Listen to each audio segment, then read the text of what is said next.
Shah, हुनैन Shah, Ubaid Shah under 19 के लिए perform कर रहा है।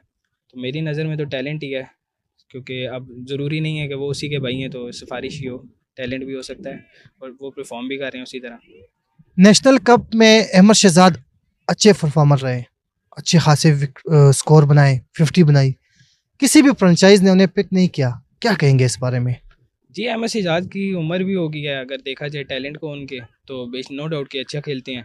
लेकिन अब अगर उन्हीं को वापस लेकर आएँ, जो लोग पहले बातें करते थे वो और बातें करेंगे कि आप पुराने बंदे ही वापस लेके आ रहे हैं, मतलब जिस तरह अब अभी अभी आपने कहा सिफारिश, तो ज़्यादातर लोग फिर यही कहेंगे कि इनके लिए भी सिफारिश ही चली है।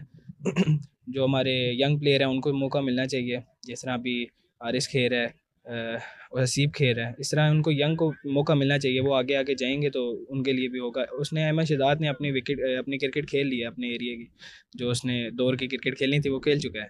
पीएसएल में फेवरेट टीम कौन सी है? पेशावर